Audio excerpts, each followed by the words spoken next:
I didn't see a piano player or a organ player, so I guess we'll have to do it kind of Acapulco. Uh,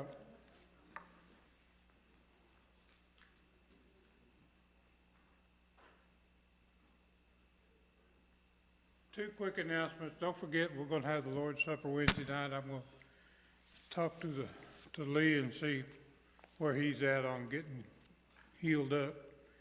And then I need to have just a short conversation with the choir before we leave, if that's okay.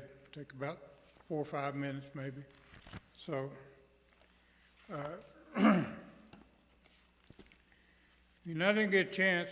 I know y'all missed all my talking about what I found when I was reading. I have to write stuff down when I'm reading because I forget it.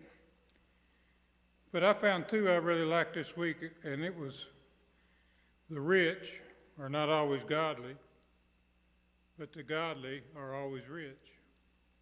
When you think about it, there's some truth to that. And then one of my favorites is worry. Worry is like a rocking chair. It will give you something to do, but it won't get you anywhere. So when you think about it, there's some truth to that as well. You know, we Christians sometimes are guilty of praying about something and picking it up and worrying about it when we should just turn it over, shouldn't we? Because we've asked a person that can do something about it when we can't. So let's get a hymn book and turn to page 223.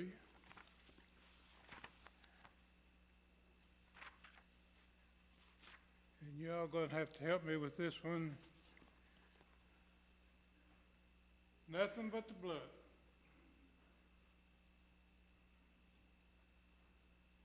Let's all say it. What can wash away my sin?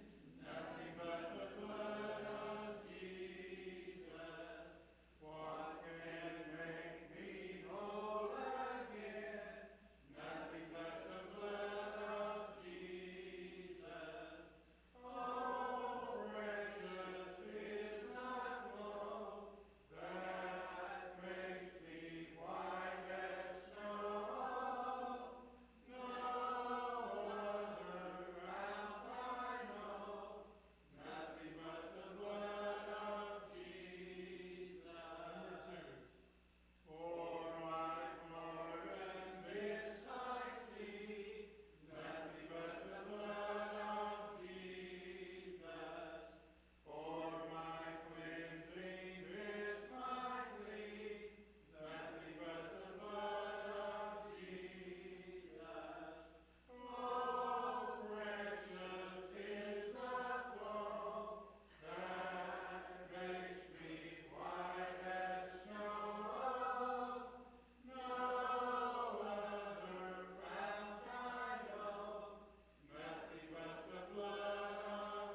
remain standing, and I'm going to ask Brother Calvin if he would to take us to the Lord. But if you've got a prayer request tonight, let's just share a few prayer requests before we do that.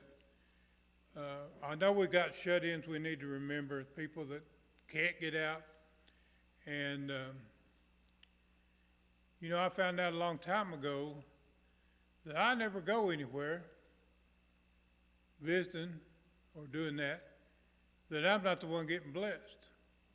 You know, sometimes we go to a situation that we think's really bad, but I'll tell you, you can even go to a house that maybe not even have food to eat and bring them stuff to eat, and you think, well, they're really getting a blessing, but you'll be the one to get the blessing if you do it. So just keep that in mind. Do we have any prayer requests we need to think on tonight? Nancy? Okay. A lot unspoken. A lot of you I know have lost family members. We need to remember them. Do you have one, Ron? Just I have a close friend. Her name is Sharon.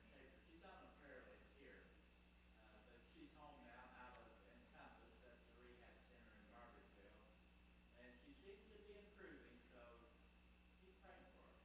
Okay. Anybody else?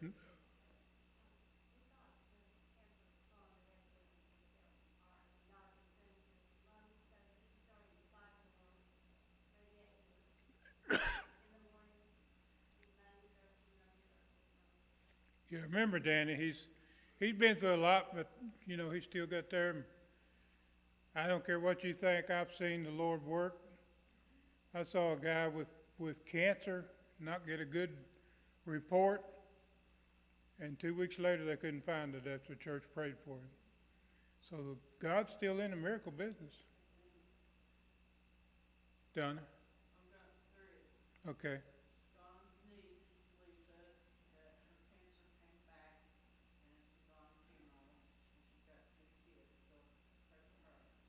And Gary, Vincent, and he's having a lot of problems with his chemo. And keep our granddaughter, Tyler, in your prayer. Those 3 things. Okay. Any others? Blaine?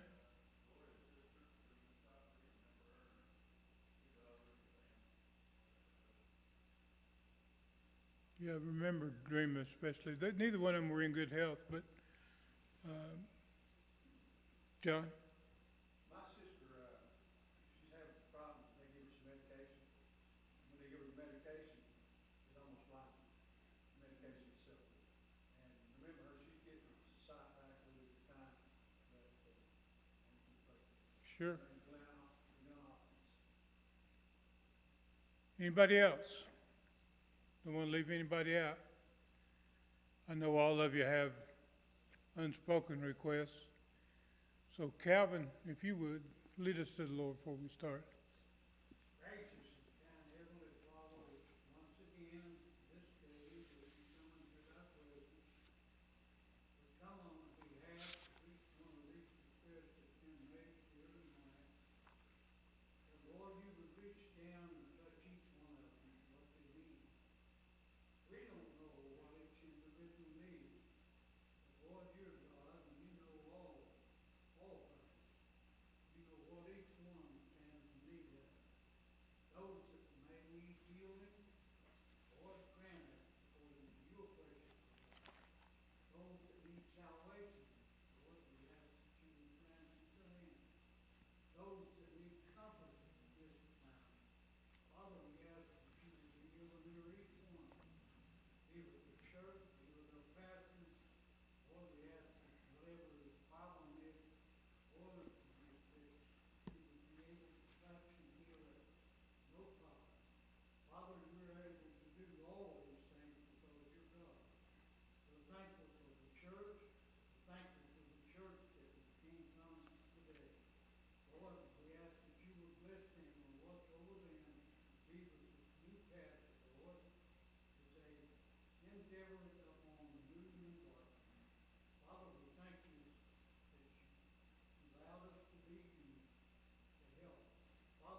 Amen. You be seated. Good to see Calvin back. Calvin's the church that he was helping out has found a pastor, so there's a double blessing there. He's back with us, and they've got a new pastor. So the Lord knows how to work things out, doesn't he? We just get out of his way sometimes. Let's all get a hymn book, turn to page 499. 499, Victory in Jesus. I heard the Lord's story, how the Savior came from glory, how he gave his life on Calvary, and saved a wretch like me. I heard about his coming, of his precious blood that found me. Then I repented of my sin and won the victory. Oh, victory in Jesus, my Savior forever. He sought me and bought me with his redeeming blood. He loved me ere I knew him, and all my love is to him. He plunged me to victory beneath the cleansing blood. I heard about his healing, of his cleansing power revealing, how he made the lame to walk again, and caused the blind to see. And then I cried, dear Jesus, come and heal my broken spirit. And somehow Jesus came and brought to me the victory. Oh, victory in Jesus, my Savior forever. He sought me and bought me with his redeeming blood. He loved me ere I knew him, and all my love is to him. He plunged me to victory beneath the cleansing blood. I heard about a mansion he has built for me in glory, and I heard about the streets of gold beyond the crystal sea, about the angels singing, and the old redemption story. And some sweet day I'll sing up there the song of victory. Oh, victory in Jesus, my Savior forever. He sought me and bought me with his redeeming blood. He loved me ere I knew him, and all my love is to him.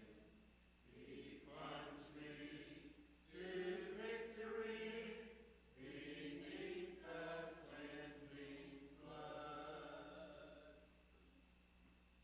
I think that'll probably do it for the singing tonight, but I want you to just take a minute or two if we can. If anybody wants to share a testimony, now would be the time to do it. If you feel led to do that. I don't mind starting it off, because I know for a fact the Lord has blessed me in a lot of ways. Me even being here is a blessing, because I have shouldn't be here. the Lord had something for me to do, and I'm still seeking out what he wants me to do. But I will tell you this, when a church prays for you, you can overcome a lot, you know.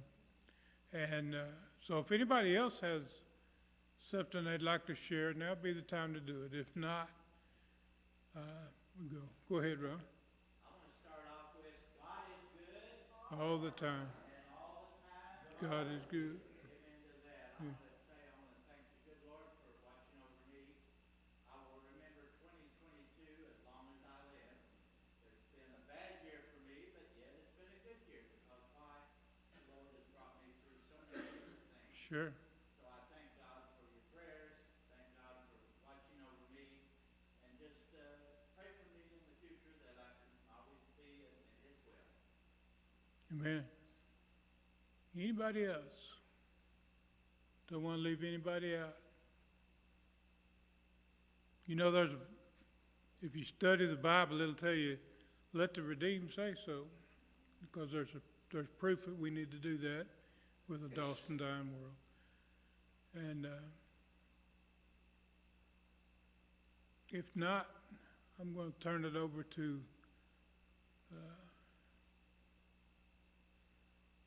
are you ready? Okay. I was kind of waiting to see if he'd look up. So I'm going to turn it over to him, let him talk about his mission trip. And I know it was a success. It's a long trip out there and back. And I know they've run into quite a bit of work. And I know he got a new cowboy hat. I do know that. Okay? So come on up.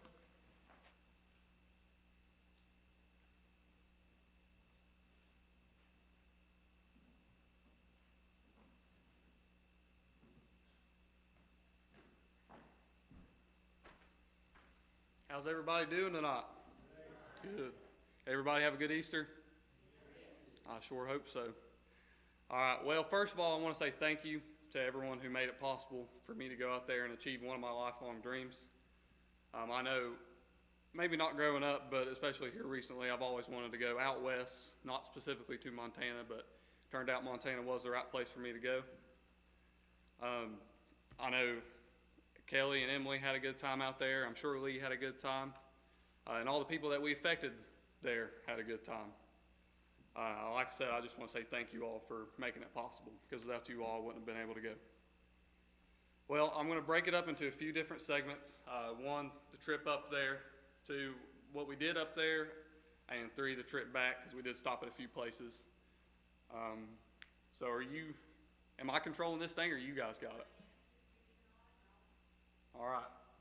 Well, so that's the trip up. I think that first one is Minnesota, the skyline, and then after that, that's the prairie. But we started out here. We came here at 5 in the morning, which wasn't fun. I'm not used to waking up at 5 in the morning. But we left from here. We got on 64, and we pretty much went through there all the way up into Louisville, and went up through Indianapolis, and we went through Illinois, Iowa, all them states, and for the first 30 minutes it was cool because I saw something different. I saw flat land, and then I fell asleep. So it was pretty much the same. It was a bunch of windmills and a bunch of corn, but it was still cool to see, and I can say I've seen it. So once we got up to Minnesota, we stayed in a hotel up there, but before then we went to a 50s diner, and I got a bison burger, which was a first for me, admittedly, but it was still really good. And Emily, I don't believe I saw her drink a single drop of water that entire trip. It was either a milkshake or a tea, but she enjoyed it. And then we left from Minnesota, and we went through North Dakota, Wisconsin, and that's how we got to Montana. Now, most of those pictures up there are from North Dakota when we saw the prairie. Now, I know it doesn't look like much from here, but it was breathtaking. I know we had went in the best time of year when it was green, as the locals told us. It looked good. Now, I forgot to say anything to Kelly, but if I forget anything, let me know. I have a memory just like my grandmother back there. So, but yeah, it was great going up there. We had stopped at some really cool places, but we were mainly focused getting up there on time. And so, I think you can go next. I'm supposed to nod and all that. Alright, so we stopped at a town up there called Miles City, and it was a tried and true cowboy town. There were saloons, there were bars, there were casinos, and actually you see me right there being a cowboy. Now I wasn't wearing my cowboy hat yet, because I hadn't been a cowboy for very long. But I had met a guy named Jeff. We called him Cowboy Jeff. Was his last name Cahill maybe? Or Cahill, I remembered. But it was really fun. I got to build what he called a poor man's gate, which was barbed wire and 2 sticks.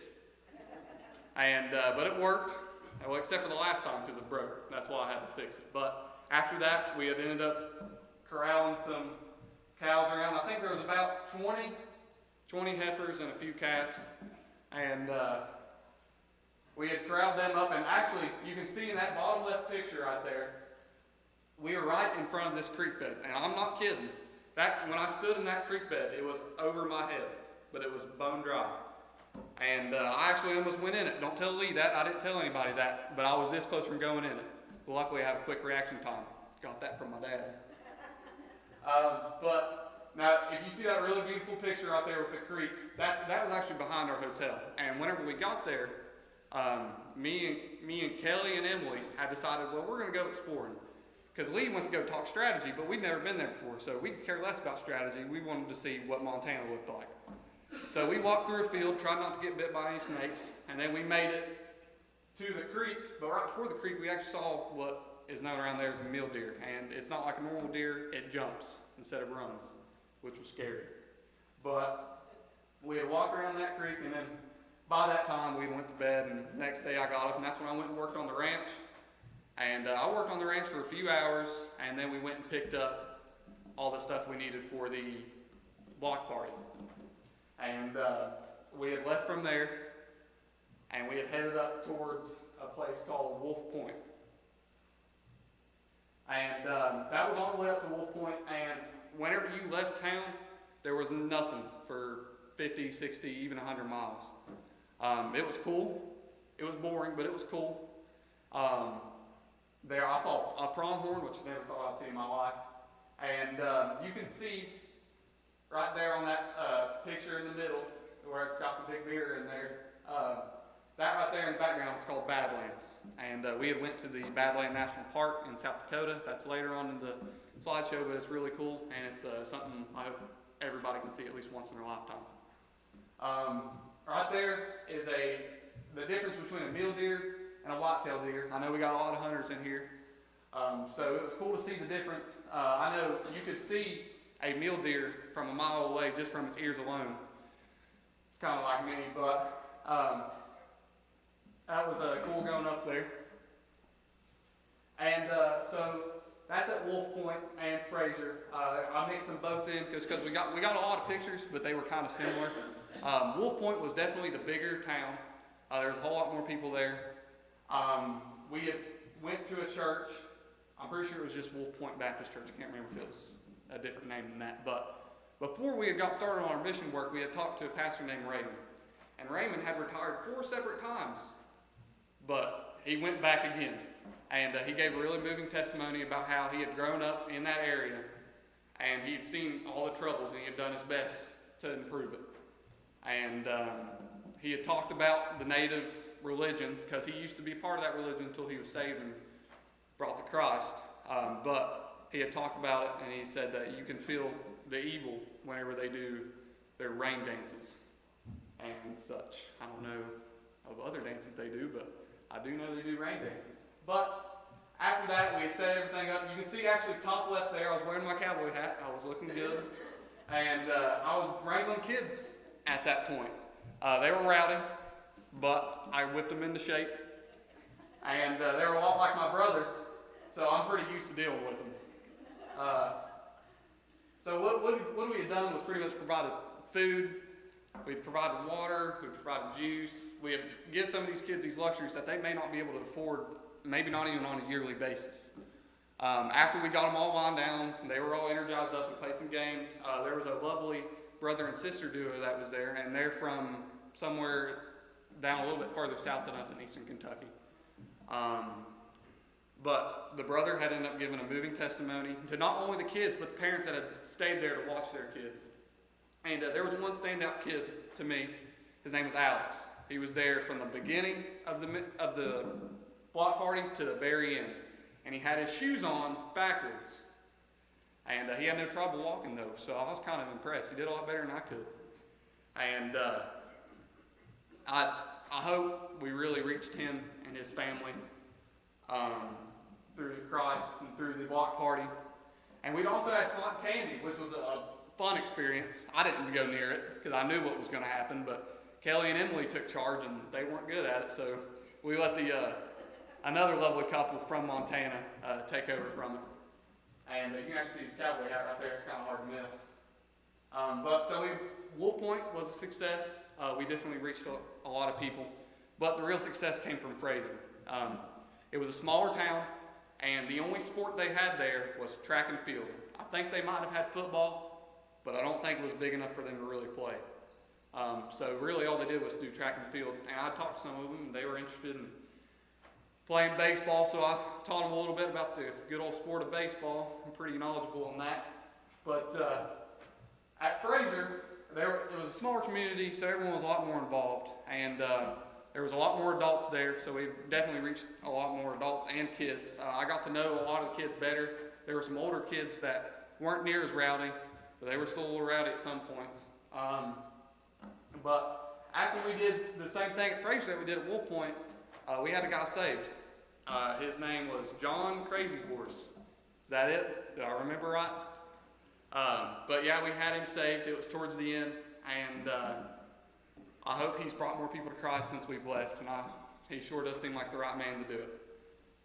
And we had met. I'll go over the people that we met. We met Brother Melvin. He's down there in the right picture. You can see all of us sitting around a table. Brother Melvin is from Billings, Montana. It's the bigger city in Montana, and his son owns a ranch, and he offered me a job there, but unfortunately I had a family to take care of back here. Couldn't let my brother and sister get bored. So I came back, and I said no to that offer. And then we had met Lee's brother-in-law. He is the funniest guy I've ever met. I'm not kidding. I cannot wait till I see him again. He was a hoot to be around. He was on the grill the whole day. He made frequent supply runs to the stores. And I'm going to tell you all a little bit about the town we were in. Now, we were in Wolf Point primarily. That's where we stayed at. And there was only one restaurant there, and that was at the hotel.